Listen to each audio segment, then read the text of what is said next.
고맙습니다. 자라나서 힘이 되라 라는 말씀으로 오늘 귀한 시간 나누기를 원합니다. 원어 해석은 17절로 20절. 그래서 예배소 안에 거주하는 유대인 삶과 헬라인 삶 모두에게 이 일을 알려지게 되자 두려움이 모든 저의 삶을 접촉하여 덮쳤으니 주 예수의 이름이 위대해지더라. 그리하여 믿은 삶이 그의 삶의 행실을 자백하고 고하며 많이 오더라. 그리하여 참견하는 삶을 충분한 삶이 책을 모아 가져와서 모든 삶 앞에서 불사르더라. 책에 같이 삶을 합산하였더니 은전 오만 삶이라 발견하였다. 이와 같이 주의 말씀이 세력을 내려 자라나고 힘이 있더라 그랬어요. 스게와 제사장, 그들이 세운 삶, 그들이 나쁜 영에게 벌겨벗겨지고 상처받은 삶으로 그들이 주둔하여 있었던, 거주하고 있었던 그 삶에서 도망쳐 나오는 일이 발생이 됩니다.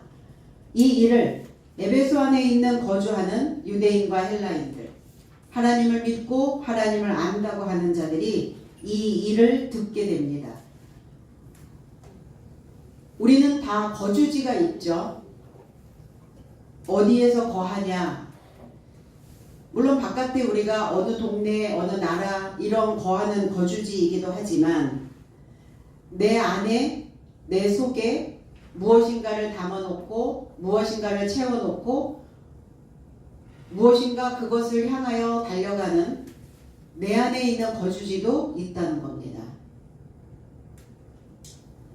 그래서 이 거하다라고 하는 이 단어가 집을 점유하다, 상속받다, 살다 이런 의미를 가지고 있습니다. 그럼 내 안에 있는 생각을 어떤 생각이 점유하였나? 생각을 어떻게 거주하고 있는가? 내 생각이 내 안에 어떻게 거주하고 있는가? 그것도 거주하고 있는 겁니다. 그래서 생각은 갑자기 떠오르는 생각도 있지만 대부분의 생각들은, 대부분의 기억되어지는 생각들은 상속받은 거라는 겁니다.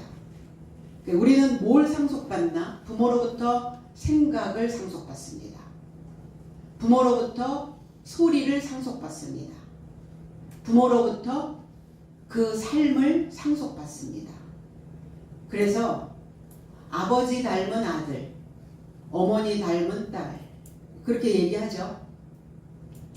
집안 전체의 가족력, 이런 것들이 뭐냐면 상속되어진 것들이라는 거예요.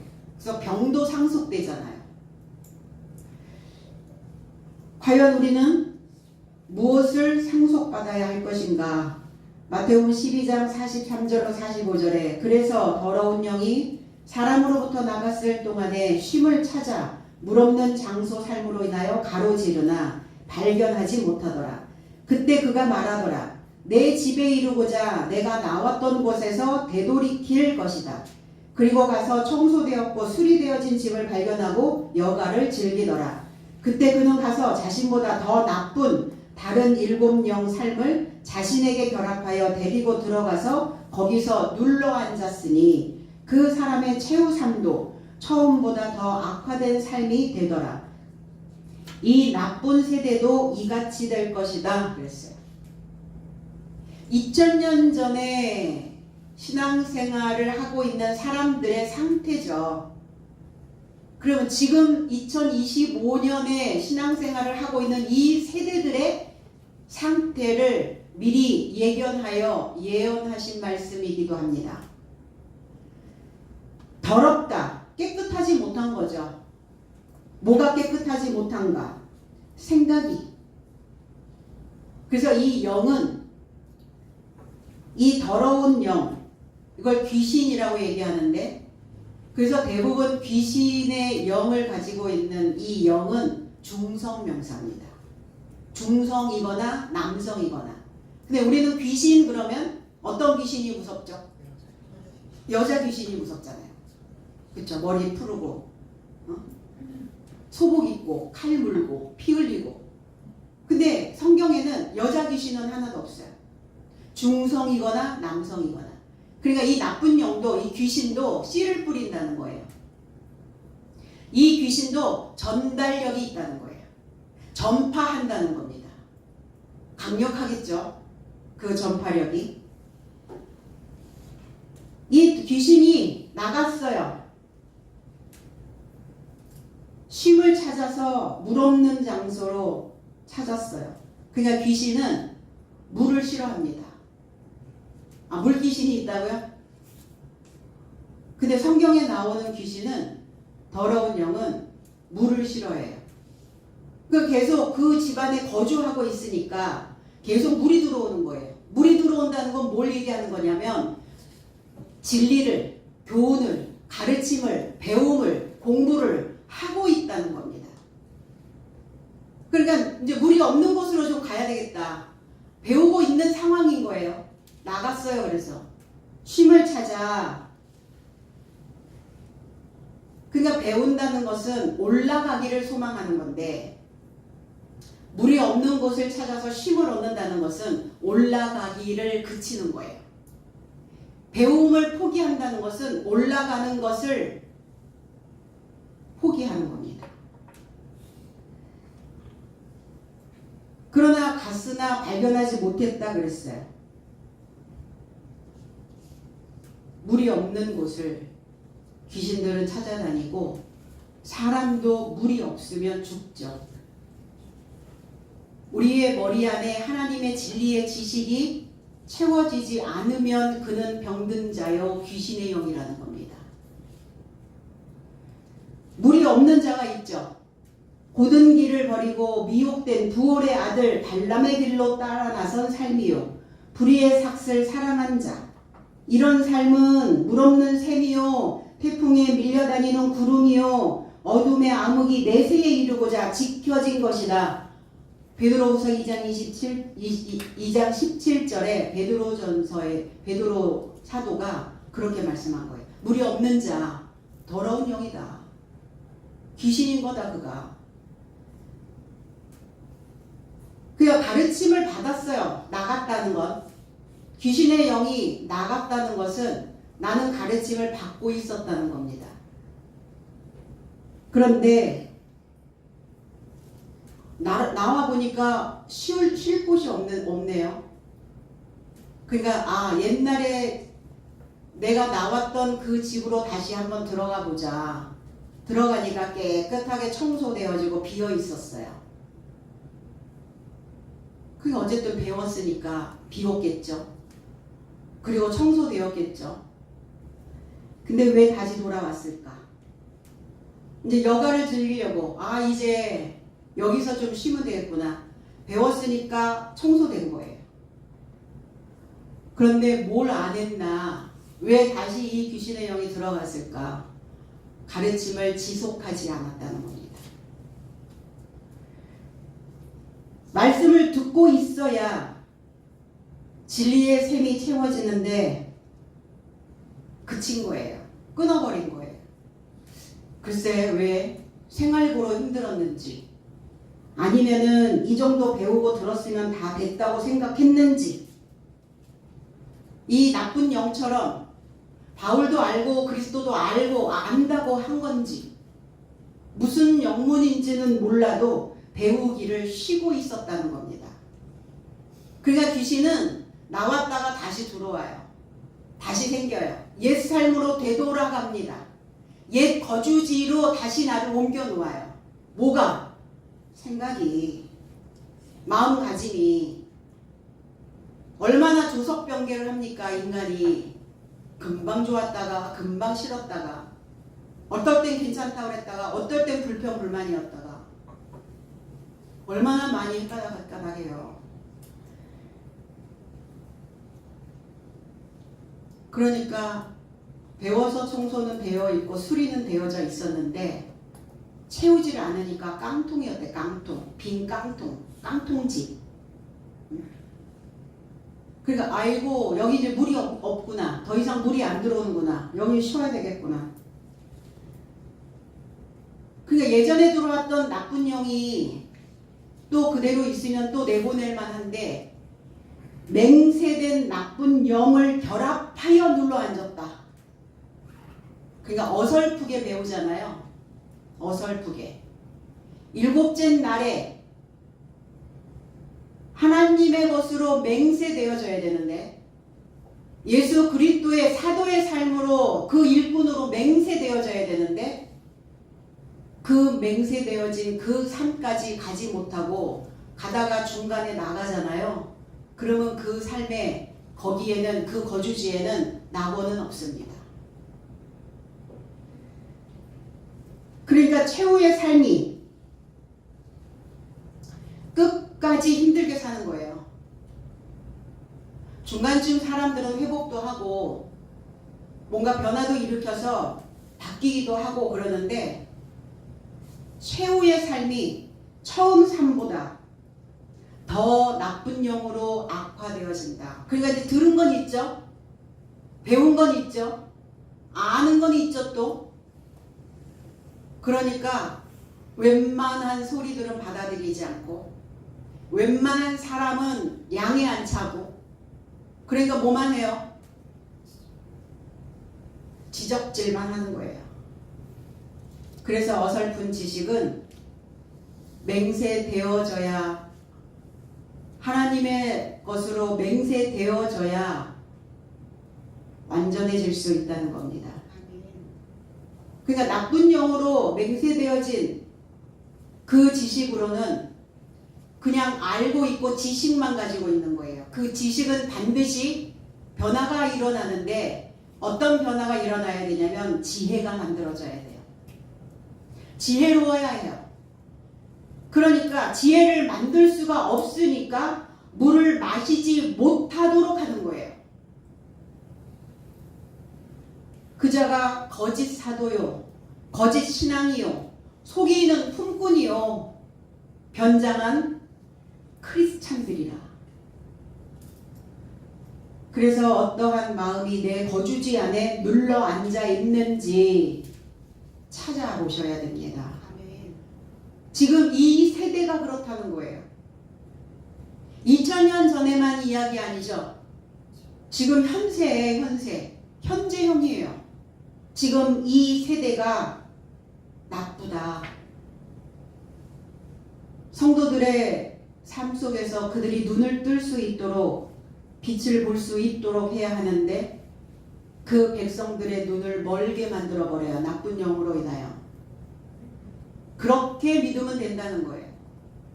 아직도 여전히 우리나라의 기독교가 들어온 지가 100년이 넘었는데 100년 전에 믿었던 그 패턴의 신앙을 여전히 붙잡고 있는 거예요. 6.25의 폐허 속에서 굶주리고 헐벗었던 무지하였던 이 백성들이 교회에 와서 먹을 거 입을 것을 줬고 지식이 들어가기 시작했거든요. 그 신을 믿으면 잘 먹고 잘 살게 될 것이다 라는 그 믿음이 있었어요. 근데 여전히 지금도 아직까지 그거를 고수하며 가고 있는 거예요. 백성들의 눈을 멀게 만들어버린 겁니다. 망해버린 나라의 공통점이 뭔지 아세요? 그 특징들이 있는데 보니까 백성들이 다 눈이 멀게 만드는 거예요. 그 지도자들이. 나쁜 영이 눌러 앉은 자는 그럼 내가 나쁜 영이 내 안에 눌러 앉았는지 아닌지를 보려면 내가 지금 어떻게 상대에게 물을 주고 있는지를 보시면 압니다. 지적하고 비판하고 쿠사리 주고. 이 쿠사리 들어보셨죠? 나 쿠사리 먹었어 그러잖아요. 어떻게 쿠사리를 먹죠? 말이니까 물이니까 먹는다는 거예요. 이 쿠사리라고 하는 의미는 일본에서 온 단어입니다. 쿠사루에서 유래한 말로 알려져 있는데 이 쿠사루라고 하는 이 말은 썩히다, 부패시키다 라는 의미를 가지고 있어요. 그러니까 상대를 자꾸 쿠사리 주고 주눅들게 만들고 기죽게 만들고 그러면 상대의 생각들을 썩게 만들고 부패시킨다는 거예요. 근데 내가 그 쿠사리를 먹고 내가 부패됐는지 썩어 있는지 알아보셔야죠.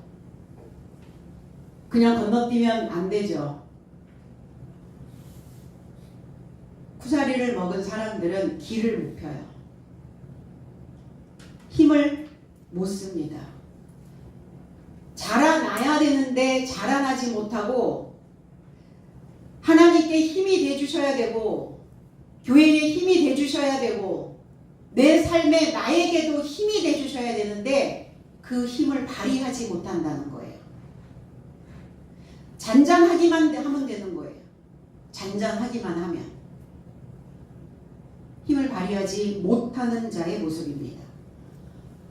에베소 안에 있는 헬라인과 유대인, 그들이 두려움과 공포와 놀람으로 떨고 있습니다. 파하드라는 단어예요. 전율, 떨게 하다 이런 뜻이에요. 히브리어의 파하드라고 하는 단어를 풀어보니까 입에서 나가는 말씀이 그들의 생각들을 가둬두고 그 가둬둔 생각이 머리에 깊은 골수까지 사무치는 거예요. 이게 두려움이에요. 상대가 뱉은 말로 인하여 내가 거기에 갇혀버리는 거예요. 이게 두려움이에요. 그러니까 시편 기자는 이렇게 얘기합니다. 36편 1절로 2절에 여호와의 종 다윗의 시 인도자를 따라 부르는 노래 그랬어요. 영장으로 한 노래 이런데요. 인도자가 아니라 감독자를 따라 부르는 노래. 악인의 죄가 그의 마음속으로 이르기를 그의 눈에는 하나님을 두려워하는 빛이 없도다 하니 그가 스스로 자랑하기를 자기의 죄악은 드러나지 아니하고 미워함을 받지도 아니하리라 함이로다 그랬어요. 하나님을 두려워하는 빛이 없다. 누가? 악인이. 그럼 뭘 두려워해야 될까요? 하나님을 뭘 두려워한단 말이에요? 하나님이 뭐 하늘에서 갑자기 나한테 뭘 집어 던집니까? 벽돌을 던져요? 화살을 쏩니까? 그럼 우리가 하나님을 두려워한다는 건 뭘 두려워해야 되냐면 입을 두려워하라는 거예요. 내 입을. 왜냐하면 입으로 쏟아내는 말을 너희들은 두려워해야 된다. 지혜와 선행을 그친 혀에서 그 악을 거절하지 않고 있기 때문이다. 입안에 하나님이 계신가? 사람은 입만 보면 알아요. 그래서 말하는 거 보면 알아요. 뱉어내는, 쏟아내는 것을 보면 압니다. 하나님이 거주하시는가 아니면 더러운 영이 자리 잡고 있는가 보셔야죠. 왜냐하면 혀는 활과 같아요. 활. 힘껏 잡아당겨서 관역을 향해 쏘죠. 그래서 필록테테스처럼 이 필록테테스는 그리스 신화의 등장인물이에요. 활의 명사수였습니다. 그러니까 우리의 언어는 혀끝에서 날아가는데 혀끝에서 날아가는 그 언어가 사람들의 마음을 정화해 주기도 하고요. 그리고 그리스도 예수의 사역이 그리하셨고 거기에서 배운 제자들이 성장하여 사도의 삶에서 그 혀끝에서 나가는 그 메시지로 사람들의 더럽혀진 영을, 더럽혀진 생각들을 정화해 주었습니다. 이게 활이에요. 때로는 사람을 죽이는 그 입이 될 수 있다는 겁니다. 그래서 화살처럼 이 사람들 속으로 날아가죠. 언어는. 관역을 뚫어서. 그리고 이 입에서 뱉어내는 이유가 뭘까? 활을 쏘는 이유일까? 생명을 잉태하려고요. 큐피드 화살처럼. 생명을 잉태케 해야 되는데 과연 하나님의 영의 씨를 잉태하게 만들고 있는 입인가? 너의 입을 좀 두려워해라. 입안에 하나님이 계시지 않는다면 너희들은 두렵고 떨고 공포스러워야 된다. 그 혀에서 나가는 말을 두렵고 떨림으로 조심조심 뱉어내라는 거예요. 그래서 입을 보면 하나님을 경외하는 자인지 알 수 있다. 무당들은 왜 시퍼런 작도 날 위에 올라가서 춤을 출까요? 그들의 입은 이렇게 날이 시퍼런 그 작도 날처럼 입이 서슬하다는 거예요. 서슬하다. 그 시칼의 날이 날카로운 것을 이게 서슬하다라는 이렇게 이런 표현을 합니다. 날카로운 어떤 강철의 섬광을 이렇게 시각적으로 또 색채어를 사용해서 시퍼렇다, 서슬이 시퍼렇다 이런 표현을 하죠. 네. 입에서 그런 강한 강철이 그 서슬이 시퍼런 그런 칼날이 나가서는 무당처럼 사람을 살릴 수가 없습니다. 그래서 그들이 지금까지 하나님을 경외한다고 말했던 그 신앙들을 자기 자신의 삶을, 자기 자신의 입술을, 자기 안에서 나오는 말을, 혀를 보며 두렵고 떨더라. 그리고 사도 바울의 언어를 그 입에 그 방언으로 그 언어로 먹은 거예요. 그러니까 주 예수의 이름을 높이더라 그랬어요. 크게 하더라. 훌륭하게 만들더라. 위대하게 장대하게 만들더라. 계시록 20장 11절에 그리고 나는 크고 흰 보좌와 그의 옆에 앉으신 이를 알아보았다. 땅과 하늘이 그의 앞에서 도망하였고 저 삶에게 발견되지 않더라 그랬어요. 위대한 흰 보좌, 큰 흰 보좌. 얼마나 커야 크다고 얘기할 수 있을까요? 위대하단 말이에요. 그 하나님의 큰 장대한 보좌는 하나님이십니다. 그 하나님의 보좌가 저와 여러분들이어야 해요. 마음에 의자들이 있거든요. 머리에 의자가 있거든요.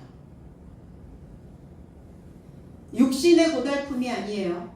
마음의 쉼을 얻지 못하면 마음에 의자가 없어지고 생각에 쉼을 얻지 못하면 머리에도 의자가 없어져 버려요. 그러니까 자꾸 바깥으로 육체가 힘들다라고 생각하는 거예요. 육체는 하룻밤 푹 자면 풀린다니까요. 근데 마음은, 생각은 쉼을 얻지 못하니까 쉴 곳이 없잖아요. 의자가 없으니까. 크고 큰 흰 보좌, 그와 연결되어 앉으신 그리스도 예수, 그 제자들, 그 사도들, 그리고 오늘 믿고 있는 저와 여러분들, 처음 하늘 처음 땅이 말씀으로 불살라져서 다시는 내 속에서 발견되지 않도록 단돌이 해야 합니다. 단돌이 잘하고 나오셨어요? 집에 나오실 때 단돌이 하시죠? 가스불 껐나 전기 껐나 다 단돌이 하시잖아요. 우리의 마음도 늘 단돌이 하셔야 합니다. 그들이 다 믿은 삶이 자복하여 그랬어요. 자백했다. 인정했다. 로마서 14장 11절로 12절에 왜냐하면 기록된 것이다. 나는 살아있다. 주께서 말씀하시더라. 모든 무릎이 나에게 꿇을 것이요 모든 혀도 하나님께 자백할 것이기 때문이다. 이러므로 나의 삶이 각자가 자신에 관하여 하나님에게 말씀을 드릴 것이다. 그럼 뭘 자백하라는 말인가? 이 혀가 뭘 자백한다는 말인가? 뭘 인정한다는 말인가? 하나님의 말씀으로 인정하여 드리는 거예요. 내 입 안에 있는 내 입에 가득, 내 생각에 가득, 내 마음에 가득 채워져 있는 것이 과연 하나님이시구나. 내가 그동안 믿으면서 들었던, 알았던 그것이 하나님이 아니었구나. 자백하셔야 된다고요. 그래서 듣는 것이 새로운 마음이라면, 새로운 생각을 먹게 만든다면 그것이 하나님의 것으로 인정해 드려야 된다는 겁니다. 바울 사도를 오늘 에베소에 있는 자들이 인정하지 않았다면, 그들이 자백하지 않았다면 여전히 그들은 그들의 지식 안에 멈춰 있었을 겁니다. 새로운 말이 들어와야 새로운 몸짓이 만들어집니다. 새로운 삶이 되어질 수 있습니다. 이걸 인용구를 썼죠. 이사야 45장 22절로 23절에 땅 끝의 모든 백성들아 나를 앙망하라. 그리하면 구원을 얻으리라. 나는 하나님이라 다른 이가 없음이니라. 내가 나를 두고 맹세하기를 나의 입에서 의로운 말이 나갔은즉 돌아오지 아니하나니 내게 모든 무릎이 꿇겠고 모든 혀가 맹약하리라 하였노라 그랬어요.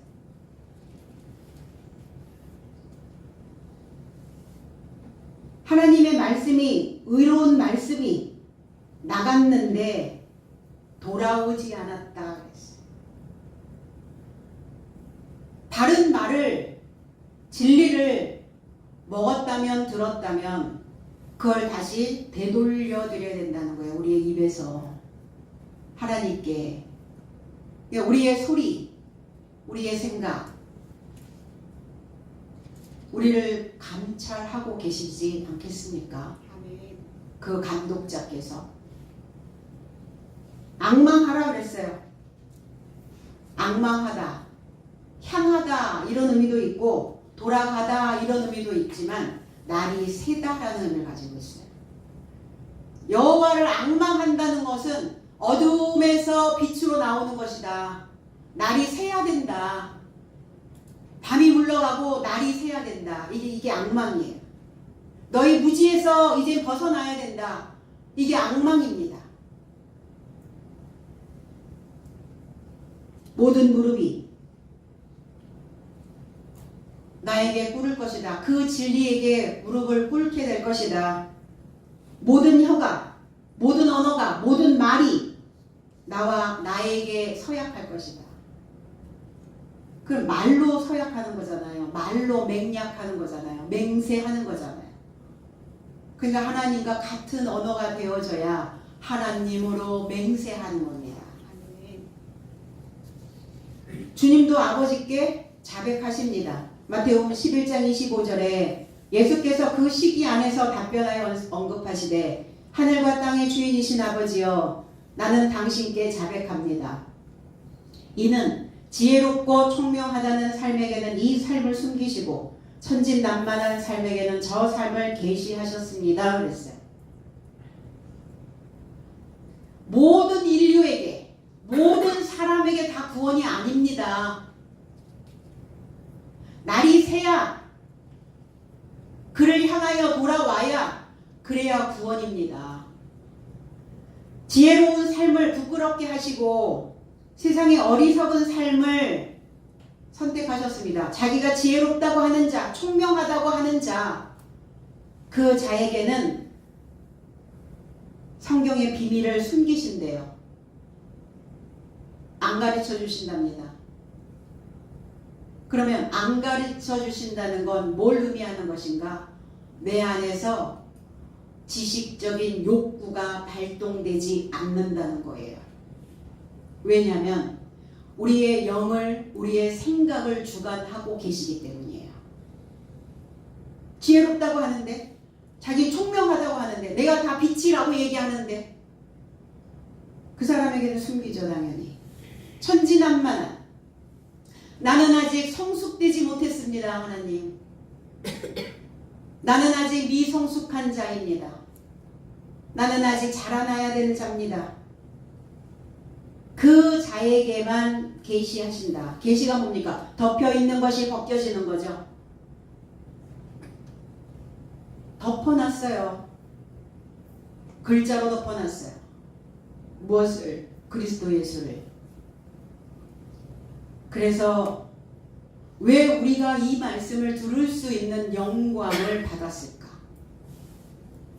우리는 비천했고, 우리는 멸시받는 삶이었고, 가지고 있지 못한 삶이었어요. 그리고 나는 어리석은 자라고 나는 부족한 자라고 내가 인지하고 있었기 때문에 그랬기 때문에 우리에게 계시하신 겁니다. 이 성경의 비밀을 열어갈 수 있도록 배움을 허락해 주신 겁니다. 그러니까 계시받는다는 건 뭐냐면 교육받는다는 겁니다.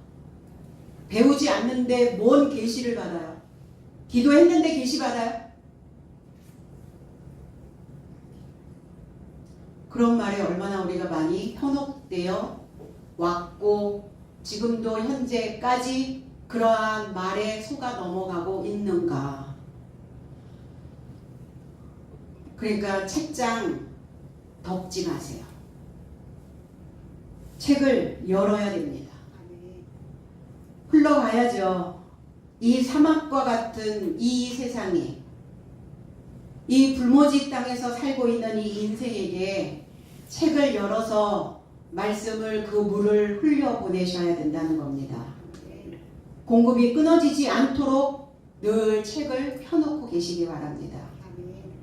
지금까지의 신앙생활이 허상이었음을 고백하는 거예요. 그들이. 유대인과 헬라인들이 누굽니까? 지도자들입니다. 지도자들.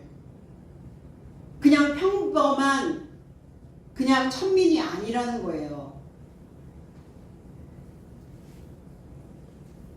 이제 광고합니다. 보고를 하기 시작합니다. 내가 그동안 허상을 쫓아다녔다. 요한복음 16장 13절에 그러나 언제고 진리의 영이 오신다면 너의 삶을 진리 모두에 이루고자 안내할 것이다. 왜냐하면 그는 자신으로부터 전하지 않을 것이며 오히려 너의 삶이 들을 만큼 그가 전할 것이며 오는 삶을 너의 삶에게 알릴 것이다 그랬어요. 고할 것이다. 보고할 것이다. 자세히 내가 너의 삶에게 광고해 줄 것이다. 진리의 영이 오셨을 때 그런데 진리의 영이 오셨는데 내가 알아들을 만큼만 보고해 주신다고요. 근데 우리는 그러죠. 아, 진리의 영이 내 안에 오셨고 배웠고 그동안 그러면 이게 하나님께서 예수께서 나에게 다 통째로 열어주셨다라고 생각을 하는 거예요. 아니라잖아요. 통째로 다 열어줘도 알아들을 수가 없기 때문에 너희들의 수준에 맞춰서 알아들을 만큼만 전하고 아버지가 갖고 있는 만큼 나도 그것을 가지고 있는 전부를 가지고 있는 사람인데 너희들의 상태에 맞게 알려준 것이다. 그러면 에베소에 있는 이 유대인과 헬라인 그리고 믿는 사람들이 진리를 듣지 못했을까? 못 들었다고요. 들려줬어도 못 들었다고요. 왜? 알아들을 수가 없었으니까. 요한복음 16장 12절에는 왜 그들이 진리의 소리를 듣지 못했을까에 대한 답을 이렇게 주십니다. 내가 아직도 너의 삶에게 말하려고 많은 삶을 갖고 있으나 지금은 너의 삶이 짊어짐이 불가능하다. 진리의 영을 내가 짊어지기에 불가능하대요. 아직 자라나지 않아서 힘이 없대요. 그러니까 너희가 아직은 그거를 감당할 수 있는 상태가 아니기 때문에 너희들의 상태에 맞는 만큼만 열어준 건데 그게 전부는 아니야.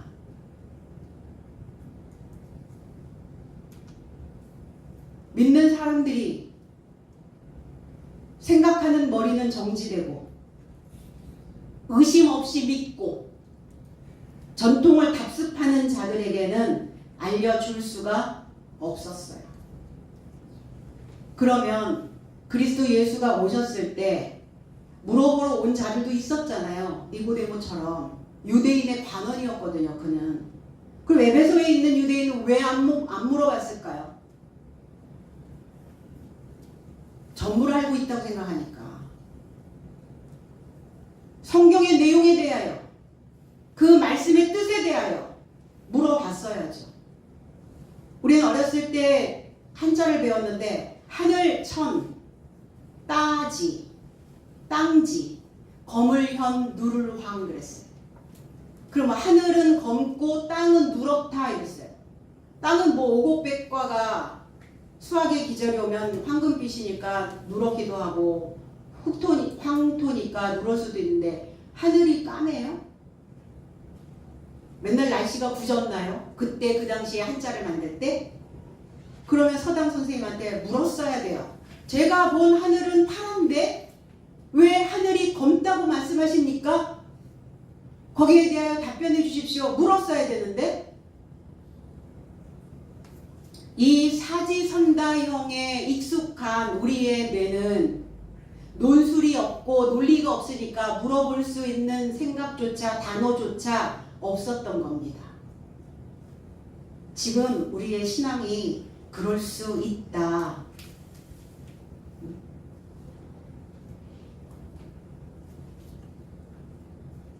그래서 말할 줄 알아야 된다는 거예요. 어떻게 믿었을까? 어떻게 공부했죠? 암기하면서 외웠잖아요. 암기. 암송했잖아요. 성경 암송. 어렸을 때 암송 구절 많이 머릿속에 남아 계시죠? 무슨 뜻인지 알고 암송하셨나요? 암기만 했단 말이에요. 그럼 암기는 어떤 사상에 항복한다는 거예요. 그래서 일본의 교육 방식이 주입일 수밖에 없었어요. 암기식, 사지선다. 유럽식 교육은 논술, 논리. 왜? 암송을 시켜서 그들의 사상을 주입시킨 거예요. 여전히 아직도 지금도 우리의 머리가. 그러면 그거는 뭐와 같냐? 암기하면서 믿고 있었다는 것은 뭐냐? 그건 축문과 다를 게 없다. 축문. 축은 뭐냐면 빌거나 기리거나 바라는 것을 의미하는 거죠. 우리가 하나님을 그렇게 암송하면서 암기하면서 축문 내에 그쳤다는 거예요. 하나님을. 축문은 신령에게 청언하는 글이었어요. 우리의 신앙 상태가 그랬다는 겁니다. 하나님께 빌거나 기리거나 바라는 것만, 그렇게만. 마술을 행하던 자. 자, 마술을 행했다. 마술. 페리엘고스라는 단어예요. 돌아다닌다, 참견한다 이런 뜻이에요. 쓸데없이 떠돈다 이런 뜻이에요. 디모데전서 5장 13절에 동시에 저희가 게으름도 배워서 집들을 돌아다니며 게으름 피울 뿐 아니라 오히려 수다스럽고 참견하며 당연하지 않은 것들을 전하더라 그랬어요. 이들이 마술, 이들이 참견하는 자, 돌아다니는 자, 게으른 신앙, 말씀을 배우지 않는 자. 배운다는 것은 뭘까요? 우리가 그동안 하나님을 배웠다라고 생각할까요?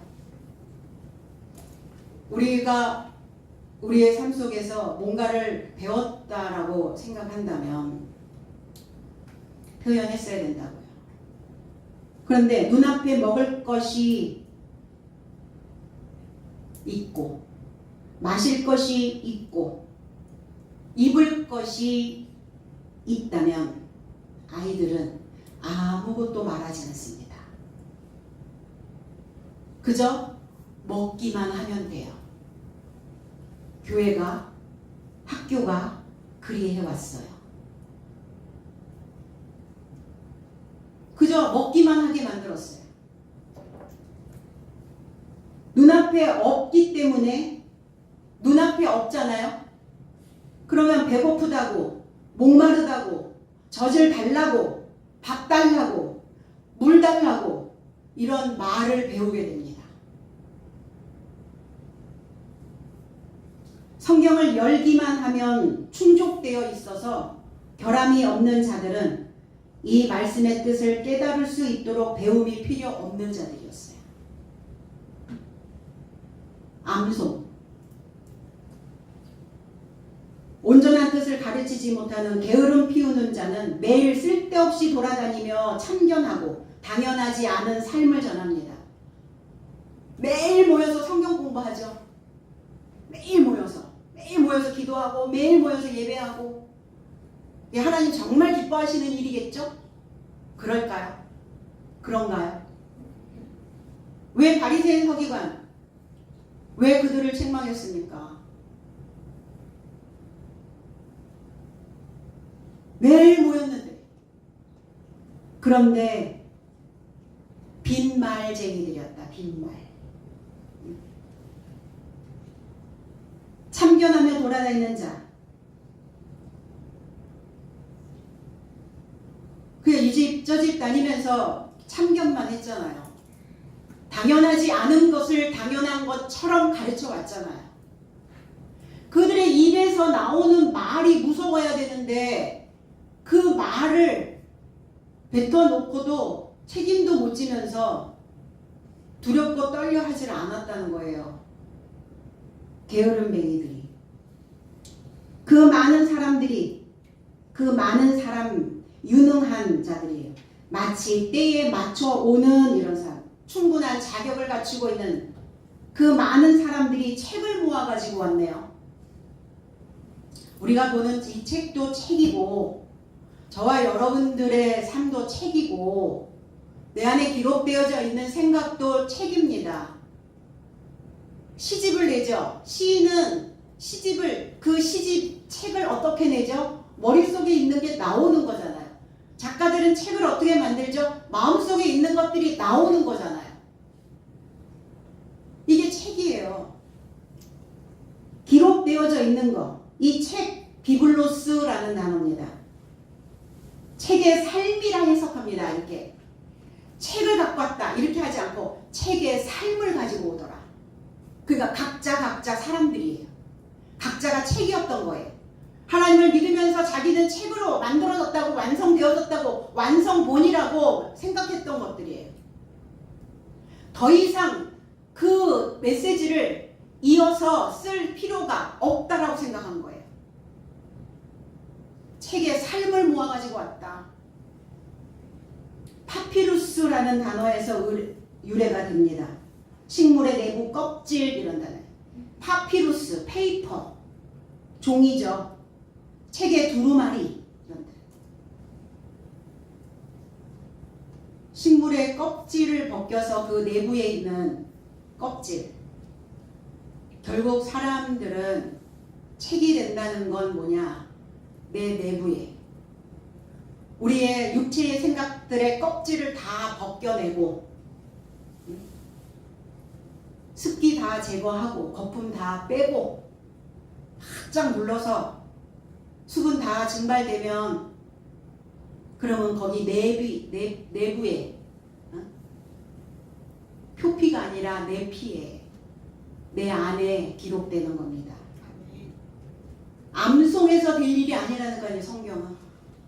이 단어와 비블리온, 두루마리, 책, 작은 책 이런 단어죠. 마태복음 1장 1절에 아브라함의 아들, 다윗의 아들, 그리스도 예수의 탄생의 책이라 그랬어요. 탄생의 책, 성경이라고 얘기하죠. 성스러울 성의 글경자입니다. 이 바이블, 파피루스, 바이블이라는 단어가 파피루스와 같은 어원을 가지고 있습니다.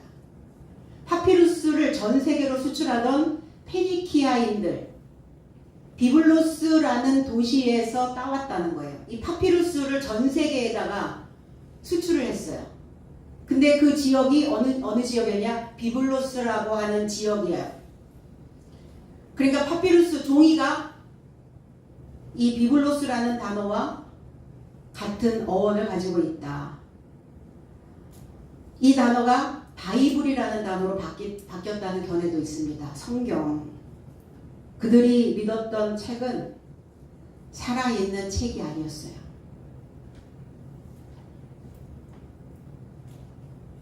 계시록 5장 4절에는 그래서 책을 열기에도 읽기에도 보기에도 합당한 자가 발견되지 않아 내가 크게 울었더니 그랬어요. 아니 이 성경이면 열고 읽고 보고 했잖아요, 성경. 근데 이 성경이 아닌 거죠. 사도 요한이 지금 책을 열고 읽고 봐야 되는데 이것을 가르쳐 줄 자를 발견하지 못했다 이렇게 얘기했거든요. 자기 눈이 없나? 그동안 배운 게 얼만데. 그러니까 울지 마라. 책을 열어주고 읽어주고 그 인을 풀어줄 수 있는 다윗의 뿌리가 유다 지파에서 나와 있는 사자가 이겼다 그랬어요. 그리스도 예수죠. 다윗의 열쇠를 가지시니 지식의 키를 가지고 있는 자, 문자를 해석해 줄 수 있는 능력을 가진, 내가 이제 열고 내가 그것을 보고 그것을 읽을 수 있도록 해줄 것이다. 그러니까 이 성경이, 우리가 보는 이 문자 성경이 글자 성경이 아니다라는 걸 우리는 빨리빨리 눈치채야 돼요. 이 책은 죽은 책이라는 거예요. 이걸 열지 않으면, 이걸 배우지 않으면 죽은 책을 믿는 거예요. 그 불살라야죠.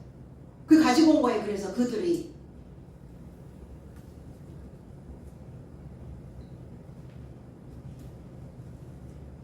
문맹도 아닌데 한글로 쓰여진 이 글이라면 열고 읽고 봤었어야죠. 다 태워버리는 거예요. 그럼 뭐가 태워지는 것인가? 초등학문이 불살라지는 겁니다. 초등학문 수준에 머물러 있었던 그들의 얄팍한 수준의 성경적 지식을 가지고 있었던 그들의 상태가, 그 책이 불살라지는 거예요. 불살라졌다는 것은 그 신앙을 확증받는 거라는 겁니다. 책값이 얼마냐, 집을 낸 게 얼마냐, 내가 그동안 대가를 치렀는데 그 대가가 얼만데 왜 우리 못 버리죠? 이게 얼마 주고 산 건데 이러잖아요. 이게 얼마짜리인데 이러잖아요. 내가 그동안 신앙생활 하면서 얼마나 많은 값을 지불했는데 이걸 버려? 내가 그동안 초등학문이든 중등학문이든 고등학문이든 그 신앙생활 하면서 얻어진 것들이 있어요. 거기에 가치를 두는 거예요. 내가 가지고 있는 것에 사람들은 가치를 둡니다. 그 책값 은 5만이더라. 5만. 은은 뭐냐? 드라크마 세겔이란 단어예요. 빛나다 이런 의미입니다. 탐내다, 창백하다 이런 뜻입니다. 자기들이 빛난다라고 생각한 거예요. 사람은 지식이 채워질 때 빛이 납니다. 얇은 것이 아니라, 얕은 지식이 아니라 깊은 지식이 있을 때 빛이 나요. 그런데 이 은이라는 건 자기 스스로 자기가 빛이 난다라고 생각한 거죠. 오는 살찌다, 무장하다, 이런 살찌다라는 의미예요. 오만. 이 살찐 것이 증가되다, 늘어나다, 거기에 잔뼈가 굵다 이런 뜻이. 우리 잔뼈가 굵었어 이런 표현하죠. 거기에서 잔뼈가 굵었어. 그 잔뼈가 굵었다는 건 거기서 자랐다는 거예요. 못 벗어나는 거예요, 쉽게. 근데 이 유대인과 헬라인, 이 많은 사람들은 때에 맞춰서 올 수 있었던 이 사람은 과감하게 그 책을 불살라버립니다. 5만. 무수히 많은. 그래서 물방울처럼 그 수없이 많은 방울들이 내 속에 착색되어져 있는 그 지식들을, 그 5만을 다 버려버리는 거예요. 우리 그렇게 얘기하죠. 그래서 비싼 값 치렀다고 생각해 이러잖아요. 어떤 일을 경험하고 어떤 힘든 일을 경험했을 때 비싸게 주고 샀다고 생각해 이런단 말이에요. 그래요. 그래라. 비싼 값 주고 샀어. 그런데 그게 내 배만 살찌게 만드는, 그 배에 살쪄 있는 것이 계속 증가되어지고 늘어나고 소나기처럼 거기에 계속 퍼부어지고, 이젠 버려야 되는구나. 그냥 다 튀어버려, 그냥 이렇게 된 거예요.